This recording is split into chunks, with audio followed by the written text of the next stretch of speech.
오늘 하나님께서 주시는 마가복음의 말씀의 제목은 아무것도 없이 처음부터입니다.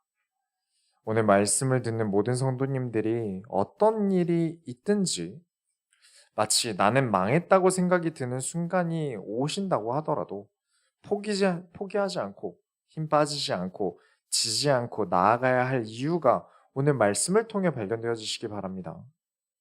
서론으로 들어갑니다. 늘 잊으시면 안 됩니다. 마가복음의 가장 중요한 키워드는 의심이에요. 이 의심을 이기기 위해서 여러분은 고정관념과 싸우셔야 합니다. 6장 2절부터 3절을 보시면 안식일이 되어 회당에서 가르치시니 많은 사람이 듣고 놀라 이르되 이 사람이 어디서 이런 것을 얻었느냐 이 사람이 받은 지혜와 그 손으로 이루어지는 이런 권능이 어찌 됨이냐 이 사람이 마리아의 아들 목수가 아니냐 야고보와 요셉과 유다와 시몬의 형제가 아니냐 그 누이들이 우리와 함께 여기 있지 아니하냐 하고 예수를 배척한지라. 고향 땅을 예수님께서 밟으셨는데 고향 사람들은 하나같이 이 상황이 별로인가 봐요. 이상한가 봐요. 일단 예수님은 우리가 성경에서 계속 본 거지만 예수님은 특징이 하나 있으시죠. 말이 별로 없으세요. 우리가 하는 모든 말을 다 타자로 친다고 생각해 보세요. 한 달만 모아도요. 사복음서는 능이 넘을 겁니다. 아니 사복음서가 뭡니까? 신약을 전부 다 써도 우리 말하는 게 더 많을 겁니다. 예수님은 정말 필요한 이야기만 하셨다는 거예요. 제자들이 써놓은 것을 보면요.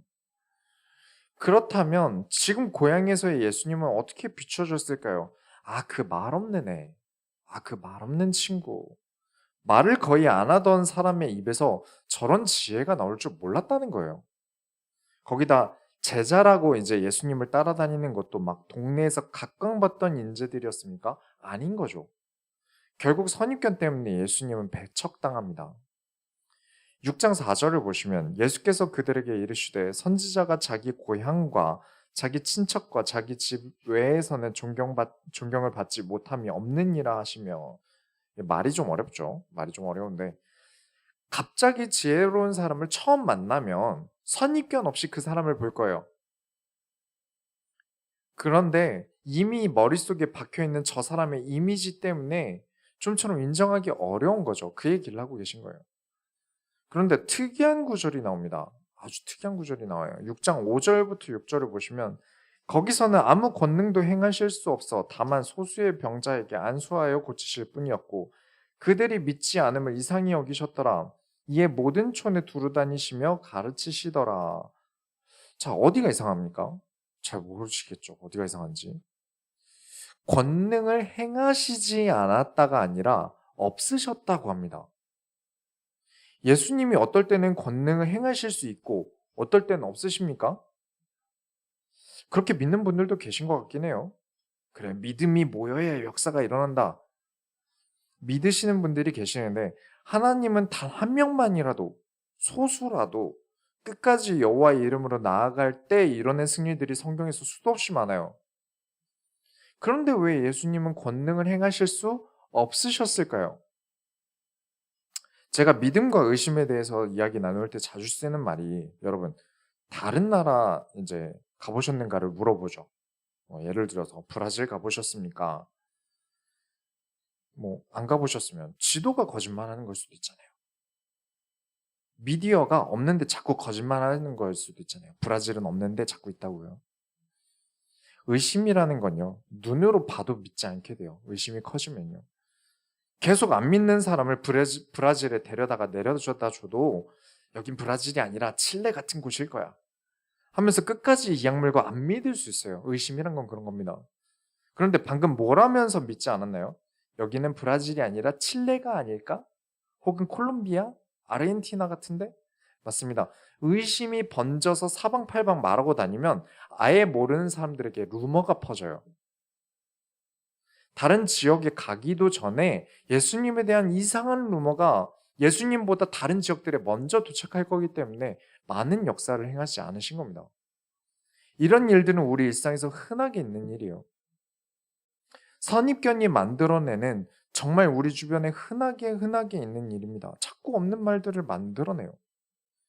맞는 말도 있겠죠. 근데 그 맞는 말을 가지고 자꾸 이상한 포장을 덮습니다. 소설을 써요. 예를 들면 예수님께서 병자를 치유하시는 걸 보고 귀신의 왕의 이름으로 병든 자를 치유했다. 이렇게 헛소문을 내고 바리새인들이 다니지 않습니까? 똑같아요. 특히 예수님에 대한 의심이 많은 이 사람들 앞에서 행하는 모든 기적들이, 이적들이, 병을 낫게 하심이, 귀신을 내어 쫓음이 이상한 소문들로 뻔했기 때문에 그래서 많이 행하지 않으셨다. 그렇게 사람들이 믿지 않음을 이상히 여기십니다. 그런 황당한 루머들이 만들어지는 걸 보면요. 겪어보셨습니까? 정말 이상해요. 사람의 상식선으로 저런 소설을 쓰는 게 가능할까 싶은 소설을 써요. 그걸 보고 있으면 사람이 싫어져요. 어쩜 저렇게 생각하는 게 다 어리석을까? 왜 자꾸 없는 말을 지어낼까? 라는 생각들이 계속 들게 됩니다. 그렇습니다. 처음 마가복음 시작할 때 기억하시죠? 마가복음의 중요한 키워드는 의심입니다. 저는 여러분에게 무조건적인 믿음을 강요하는 게 아닙니다. 저는 여러분이 지혜로운 믿음을 갖기를 원합니다. 성경을 볼 때도 믿음으로 보는데 그냥 무작정 믿는 게 아니라 이런 일이 어떻게 일어나는지 우리가 무엇을 알고 살아야 하는지 지혜를 가지고 믿어야 돼요. 특히 자주 언급드리지만 소원교회는 신비한 일만 추구하는 주의에 대해서는 아주 부정합니다. 그건 예수님께서 가르치신 믿음이 아니에요. 오늘 마가복음을 통해 여러분이 잘 알고 계신 오병이어 사건을 다룰 것인데 마태복음과 비슷한 것 같지만 마태의 눈과 마가의 눈이 달라요. 신기하게도 같은 사건인데 사람마다 다르게 보는 걸 보면 이게 사복음서 내내 봐야 합니다. 마가는 무엇을 보았을까요? 우리가 성경을 통해 확인하면서 여러분 언제든지 다시 일어서실 수 있는 그리스도인이 되는 모든 소원교회 성도님들이 다 되시기 바랍니다. 본론으로 들어갑니다. 아무것도 없어도 예수 이름으로 어떤 사람을 통해 병이 낫는 것 외에 온갖 많은 일들은 지금도 일어날 수 있습니다. 그렇죠? 성경에서 일어난 이적과 기적들은 일어날 수 있는 일이에요. 그러나 저는 안 일어나길 바라고 있습니다. 안수에서 일어나고 병 낫고 저는 그런 일이 없길 바랍니다. 이런 설교를 하는 제가 엄청 이상한 목회자로 보일 수 있는데 이유가 있어요. 저는 한 사람이 예수를 믿고 하나님의 말씀대로 세상에 나아가서 세상을 살아가면서 치유되어지는 그런 과정이 있게 되길 바라기 때문입니다. 스토리가 있어야 돼요. 하나님과 나 사이에 스토리가 있어야 돼요. 아무 과정 없이 그저 어느 목사님이 기도해줘서 나왔다? 그러면 그 목사님을 쫓지 그리스도를 쫓겠습니까? 실제로 병 나을 때, 이 성경을 볼 때, 병 나을 때 따르던 무리들이 예수님이 십자가 지실 때 어디 있었습니까?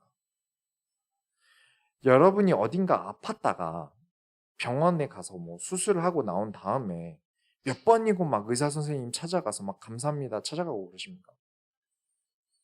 허리가 안 좋았는데 한의원 한두 번 가서 좀 좋아지니까 막 한의사 선생님께 막 설 명절 선물 세트 막 싸서 가서 인사드리고 이러십니까? 그럴 만한 과정과 스토리가 나와 선생님에게 있어야 그런 일들이 일어나는 거죠. 병이 낫는 것이든 뭘 배우는 것이든 슈퍼를 가서 물건을 사든 인간관계라는 건요. 단순히 사람을 만나는 것을 넘어서 그만한 철학과 개인사들 그런 것이 공유되고 생각을 함께 나누고 그런 과정이 있지 않다면 사람과의 관계는 그냥 목적만 이루면 끝나는 거예요. 카운터 가서 계산하고 나왔다. 끝인 거죠. 그런데 질병 낫겠다고 예수님을 따라다닌다 한들 그러다가 낫는다고 해서 과연 그 사람이 예수님을 얼마나 사랑할까요? 본인이 자원함으로 예수님과 함께할 때 나음을 얻는 기적이 있길 저는 바랍니다. 누가 기도해 줘서가 아니라 내가 그리스도로 살아가고 내가 예수님을 사랑하고 이런 과정들을 지나가면서 하나님께서 나를 낫게 하셨다는 그런 스토리가 있길 바라요. 그럼요. 나으려고 예수님을 사랑하는 척하는 게 아니라 예수님과의 러브 스토리가 있어야 돼요. 6장을 보시면 예수님께서 7절부터 11절 길지만 읽어보면 12제자를 부르사 둘씩 보내시며 더러운 귀신을 제어하는 권능을 주시고 명하시되 여행을 위하여 지팡이 외에는 양식이나 배낭이나 전대의 돈이나 아무것도 가지지 말며 신만 신고 두 벌 옷도 입지 말라 하시고 또 이르시되 어디서든지 누구의 집에 들어가거든 그곳을 떠나기까지 거기 유하라. 어느 곳에서든지 너희를 영접하지 아니하고 너희 말을 듣지도 아니하거든 거기서 나갈 때 발 아래 먼지를 떨어버려 그들에게 증거를 삼으라 하시니. 자, 예수님께서 제자들을 내보내셨어요. 왜 내보내셨을까요? 예수님이 일이 피곤하고 힘드시니까 이제 제자들더러 대신 일을 해라. 너희가 나한테 배운 게 있지 않냐? 이런 걸까요? 아니죠. 하나님께서, 예수님께서 무언가 시키시는 일은요, 본인이 부족해서 시키는 게 아니에요. 그쵸? 예수님이 어디가 부족하십니까? 하나님이신데요. 하나님께서 무언가를 시키실 때는 본인이 능력이 없어서가 아니라 가르치실 목적이 있으실 때예요. 교육 목적인 거죠. 그런 분들 계세요. 자기에게 유익이 있거나 뭐만 하면 부득이하거나 말도 안 되는 거 억지로 시키면서 다 훈련이야. 다 교육이야. 제발 이런 것 좀 없었으면 좋겠습니다. 교육을 시킬 거라면 그만한 가치를 아랫사람에게 느끼게 해줘야 돼요. 예수님은 그런 분이 아니시죠. 분명 보여주실 게 있고 가치 있는 게 있기에 보내신 거예요. 지금 오늘 보시는 이 내용이 사실 같은 사건이 마태복음 10장에 있는데 사건은 같은데 가르치신 게 조금 달라요. 그 마태복음에는 제자들이 가서 해야 될 일에 집중을 했다면 마가복음에서는 아무것도 가지고 가지 않았다는 것에 초점을 둡니다. 여러분은 다 잃었다는 생각이 드신 적 없으신가요? 와, 나는 망했다. 이제 뭐 먹고 사냐? 라는 생각 드신 적이 있으신가요? 저는 있거든요. 사실 30 넘어가시면서 다 한 번씩은 경험해 보셨을 거예요. 한 번이 뭡니까? 한 서너 번도 경험하실 거예요. 만약에 여러분이 예수님의 제자예요. 자, 여러분 예수님 제자 사도들입니다. 선교를 나가야 되는데 유다, 이스라엘 땅 밖에서는 아무도 예수님이 누군지 몰라요. 그리고 여러분을 누가 지원해 주지도 않아요. 나가면 무조건 혼자 맨 땅에 헤딩을 해야 돼요. 돈도 없어요. 그럼 여러분 선교를 나가실 수 있겠습니까? 선교 나가실 수 있으시겠어요? 사도들의 선교는 그랬습니다. 그렇게 나갔어요. 그러기 전에 미리 오늘처럼 경험했어야 됐어요. 아무것도 안 들고 갔는데 예수 이름으로 나가니까 하나님께서 이루셨다. 사도들이 한 나라에서만 선교를 했습니까? 아니죠. 세계를 돌면서 나라를 돌면서 선교했습니다. 아무리 한 나라를 일궈놔도요. 다른 데 가면 다시 0부터 시작해야 돼요. 아무것도 없으나 예수 이름으로 나갈 때 모든 것을 인도하시는 것을 예수님께서는 가르치고 계시는 중입니다.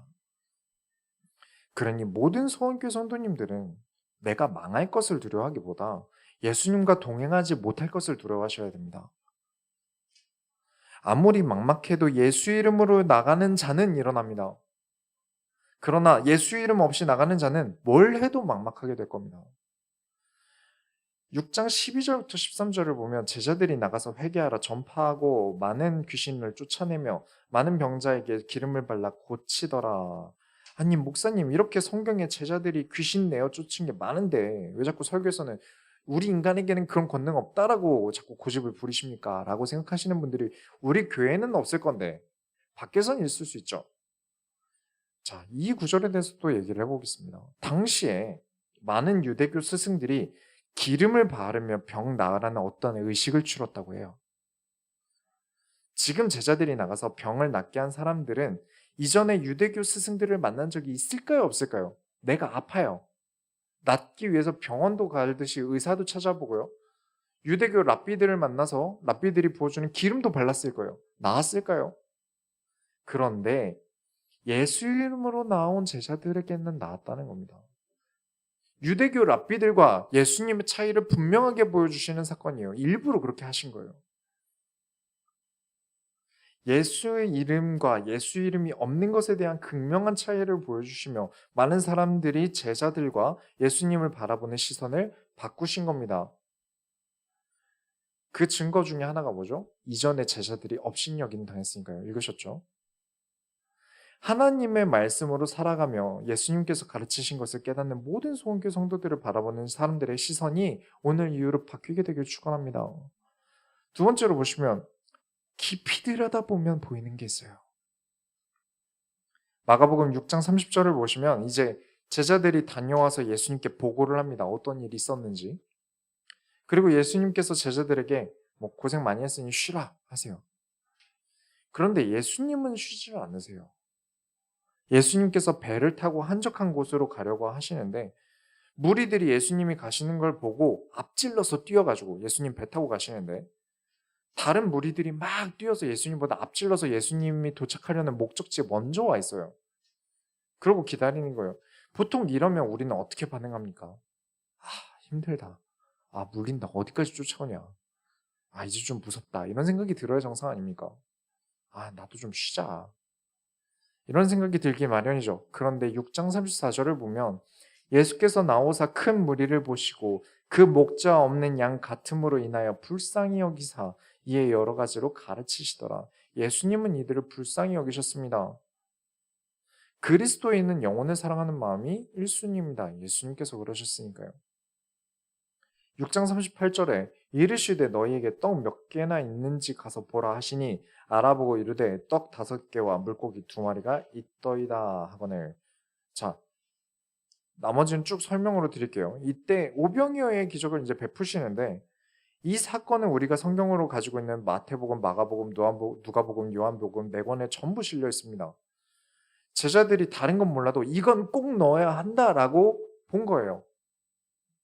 왜 그랬을까요? 빵 5개랑 물고기 2마리로 5,000명을 먹이셨다? 역시 예수님은 능력자시다? 다음 장인 마가복음 8장에 가면 다다음 장인 마가복음 8장에 가면 예수님이 7개 빵과 2마리 물고기로 또 무리들을 먹이세요. 근데 그거는 누가복음과 요한복음에 넣지 않았습니다. 기적이라는 이유만으로 다 기록을 하면 이렇게 섬세하게 했다면 예수님이 일으키신 기적들을 다 써놨다면 100장도 넘을걸요. 각 사도마다 하고 싶은 말이 있는 거예요. 하고 싶은 말이 있기 때문에 넣는 겁니다. 이 오병이어 사건 이전에 한 무리의 지도자가 죽습니다. 세례 요한이 죽어요. 왜 죽게 되었냐면 당시 이스라엘의 왕이던 헤롯의 아내가 이 헤롯 왕의 형제의 아내예요. 근데 전 남편과 현 남편이 원래 이제 삼촌이었던 사람인 거죠. 당시 왕족 간의 혼인 같은 거로 보고 넘어갈 수 있는데 그게 아니라 사별이 아니라 이혼을 하고 권력이 좀 더 생길 것 같은 남편에게 넘어간 거예요. 이 아내가 야욕이 굉장히 넘치는 사람이었거든요. 우리 상식선에서도 좀 안 맞긴 하지만 당시 유대교에서는 이건 넘어갈 수 있는 일이 아니었던 거죠. 세례요한이 그래서 계속 비판을 했습니다. 이게 왜 문제가 됩니까? 여러분, 성전이 3번 지어집니다. 3번째 성전 이름 기억하십니까? 헤롯 성전이죠. 물론 지금 나오는 헤롯이 성전을 지은 헤롯의 후손이긴 한데 그래도 헤롯이라는 이름으로 성전을 지었는데 그런 헤롯 왕이 이런 비윤리적인 행동을 하면 성전 이름에도 먹칠을 하는 거죠. 그리고 율법을 훼손하는 왕이 유다의 왕이라는 걸 여호와의 민족이 어떻게 납득을 하겠습니까? 율법을 지켜야 되는 나라의 왕이 지금 그러고 있는 거예요. 거기다가 헤롯 왕의 아내는 아주 정치적으로 야욕 있는 사람이라서 세례 요한을 죽이는 것도 헤롯 왕의 선택이 아니라 헤롯 왕의 아내의 선택이에요. 이런 세례 요한이 이제 제자들이 이제 세례 요한이 죽고 난 다음에 예수님의 무리에 동참했어요. 그 제자들까지 모여 있는 이 무리들을 보시고 목자 없는 양같이 불쌍히 여기셨다는 거예요. 예수님의 입술은 언제나 가르침을 주시는 입술로 사용하고 위로는 언제나 주님께 마음을 다하는 사람이 받습니다. 예수님을 멀리서 보면 예수님을 멀리서 보면 낫게 하시는구나. 치료해 주시는구나. 그냥 의사 정도로 보여요. 그런데 그러다 보니까 계속 위로만 받으려고 하고요. 아픔을 치유해 주시는 주님 정도로 자꾸 예수님을 여겨요. 그렇게 신앙생활 하시는 분들은 예수님과 거리가 그래도 구원 못 받고 신앙생활 안 하는 사람보다 가깝겠지만 제 기준에선 그래도 살짝 멉니다.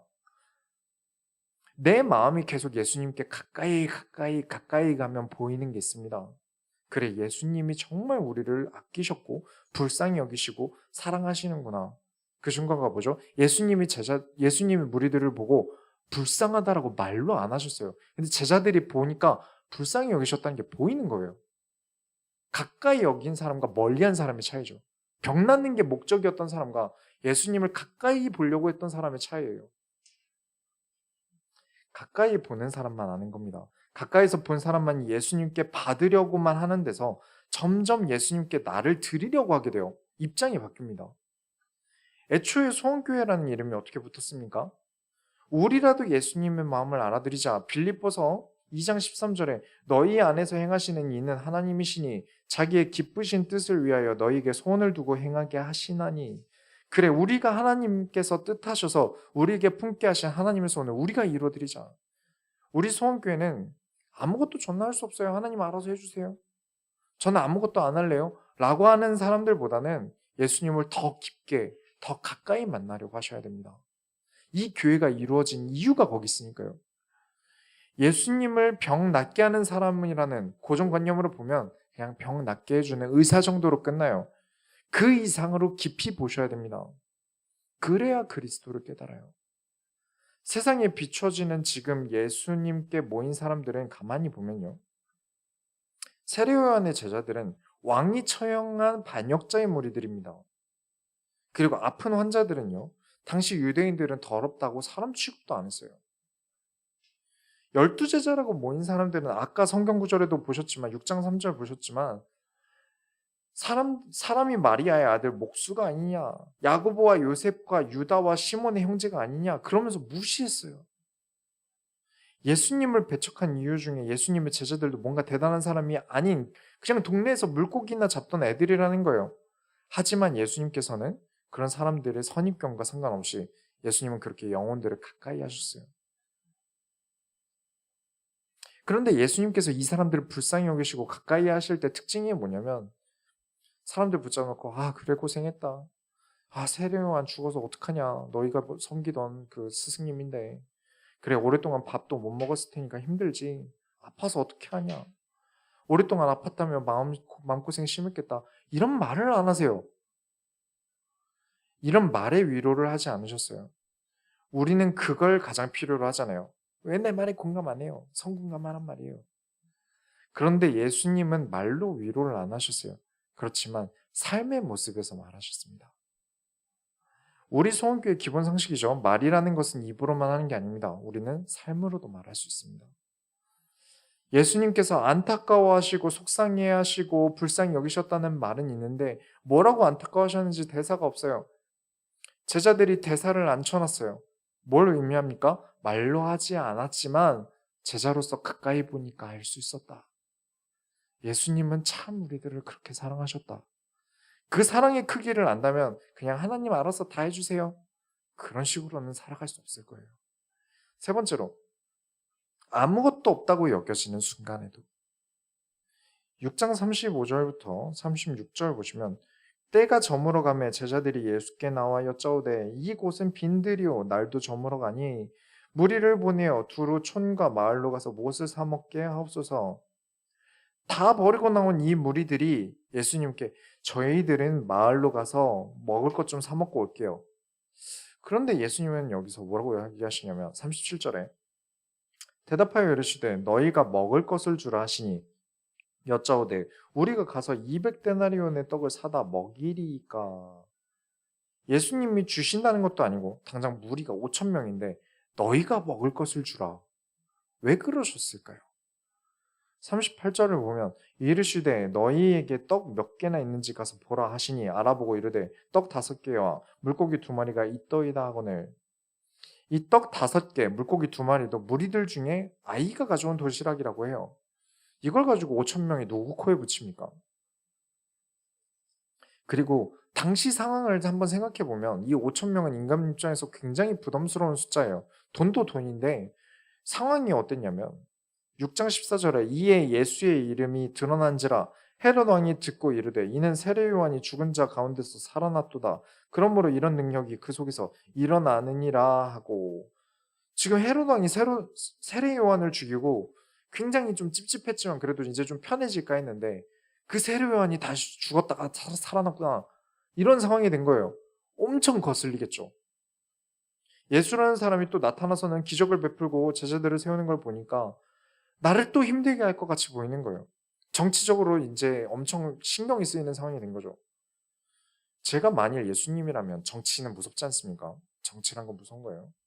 상황이 어려우니까 오늘만 날도 아니고 헤롯 왕 눈치 좀 보고 나중에 다시 모이자 이러면서 몇 명 이렇게 다 돌려보내거나 아니면 좀 이렇게 시끄럽고 말 안 듣는 사람들만 집에 보내고 조용한 사람들만 모아놨겠죠. 왜냐? 말이 많다는 건요. 얼마든지 새어나갈 말도 많고 이상할 루머도 많이 생성할 가능성이 높다는 거니까요. 근데 안 돌려보내셨어요. 이유가 무엇이었겠습니까? 예수님의 남은 시간이 3년밖에 되지 않기 때문입니다. 저는 뭐 오래 살겠지만 그래서 천천히 이렇게 거리두기도 하고 이렇게 온라인 예배도 전환하고 했지만 예수님은 3년밖에 안 남았어요. 제 인생이 만약에 3년밖에 안 남았다 그러면 뭐 코로나든 뭐 나라에서 어떤 규정이 나오든 저는 신경 안 쓸 것 같아요. 왜냐면 제 남은 인생을 다 하고 가야 되니까요. 예수님께서도 어떤 정치적인 상황이나 그런 것과 상관없이 계속해서 하나님의 일을 진행하신 겁니다. 단순히 사역이라서 그것도 아닙니다. 이 무리들을 불쌍히 여기셨으니까요.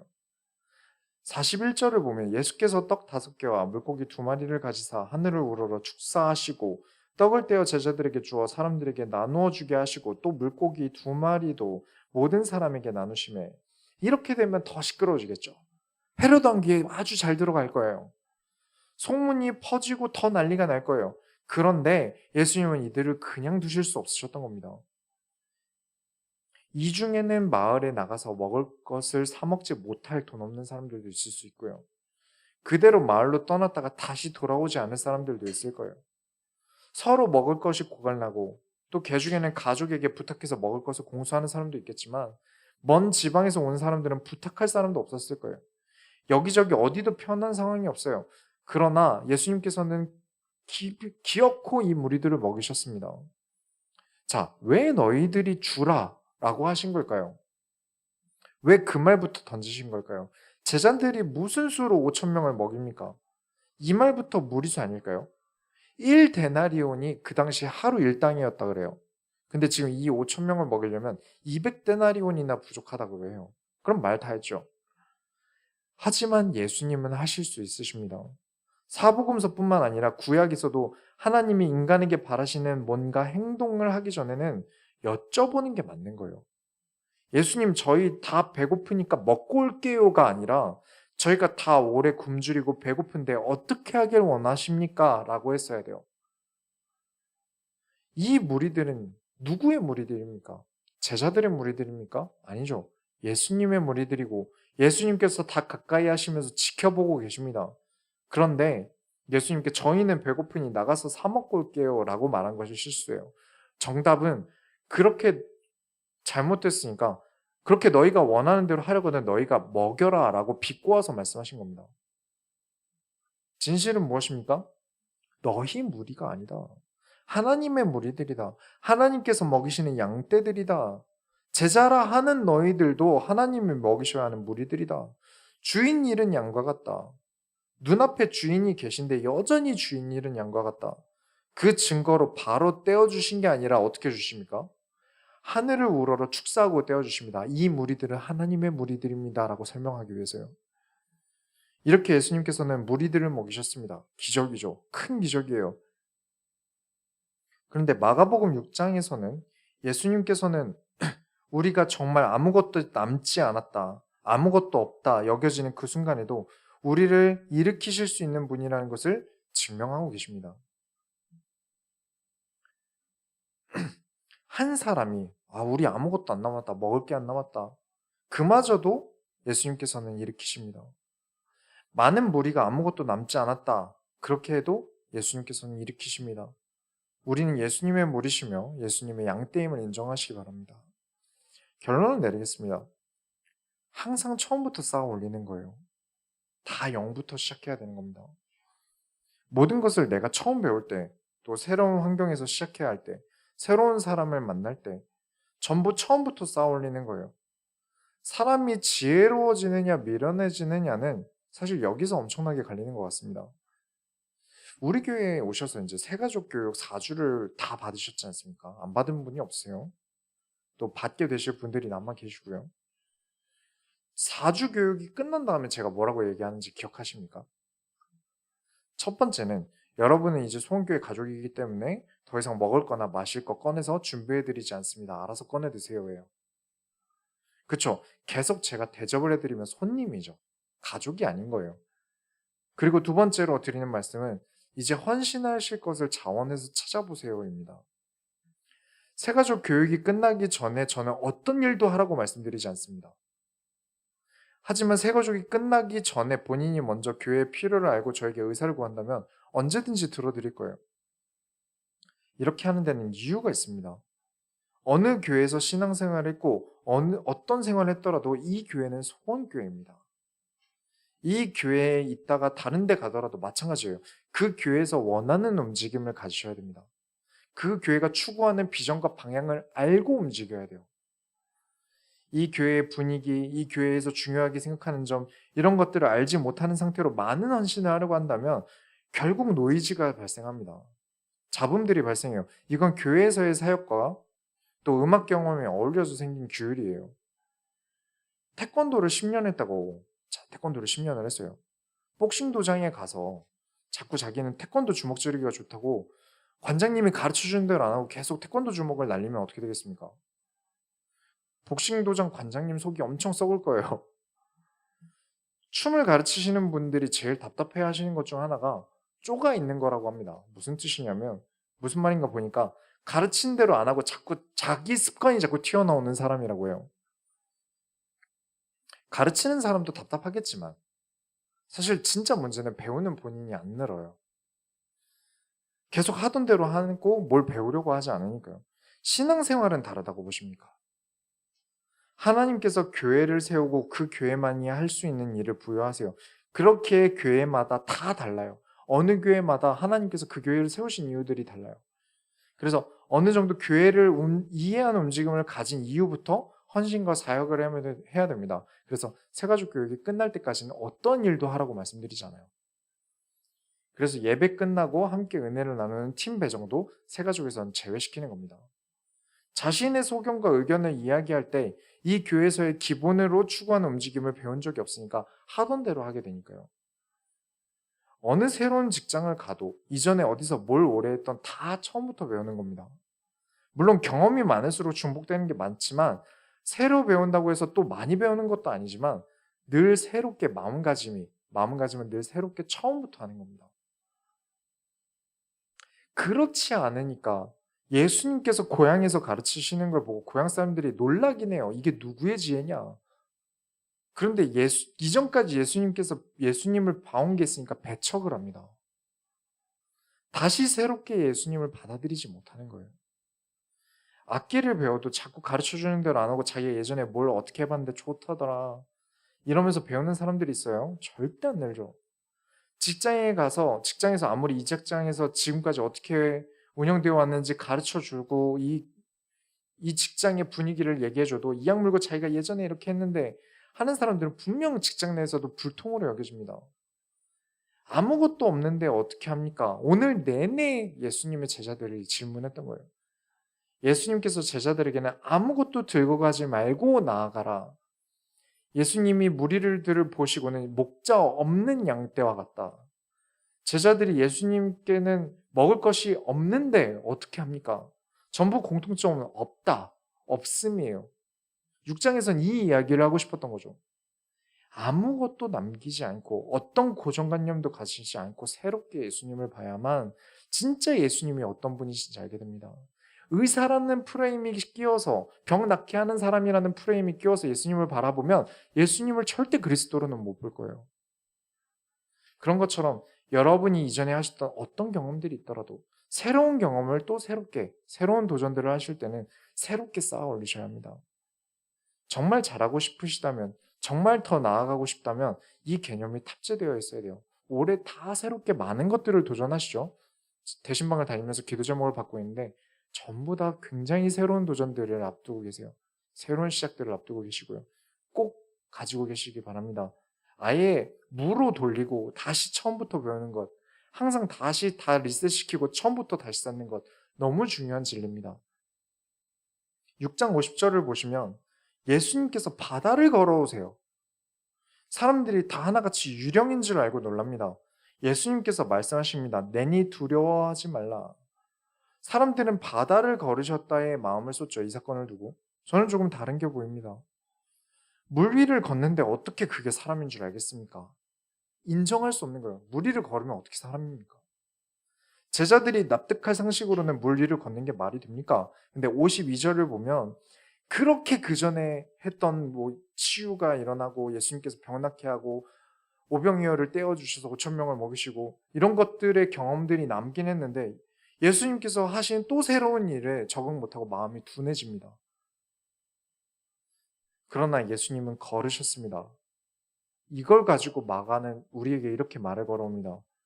우리의 고정관념에 말을 걸고 계십니다. 하나님께서 나를 통해 하시게 될 미래의 모든 사역은 우리가 이전에 경험했던 것들로는 택도 없다는 것을요.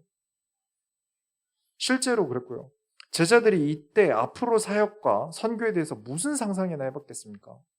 그러나 오늘 6장에서 배운 것을 토대로 어딜 가나 사도들은 새롭게 시작해야 된다는 것을 알고 있었기 때문에 사도들의 사역이 성공적이었던 거예요. 우리도 그래야 됩니다. 여러분의 직장, 학업, 사업 무엇이 되었든 전부 하나님 앞에서 새롭게 쌓아올리는 게 내가 이전에 알던 것으로 세우는 것보다 훨씬 빠릅니다. 더욱 말씀으로 새롭게 쌓아올려지는 모든 소원교회 성도님들이 다 되시기 바랍니다. 하나님 감사합니다. 오늘 예수님의 사역을 통해서 우리가 다시 한번 확인합니다. 하나님 어떠한 것에든지 하나님이 원하시는 것을 찾기 위하여 이전에 했던 경험, 내가 아는 지식이 아닌 새로운 것들로 받아들여지며 새롭게 쌓아올려지며 세상에 나아가게 하여 주옵소서. 살아계신 예수 그리스도의 이름으로 기도드렸습니다. 아멘.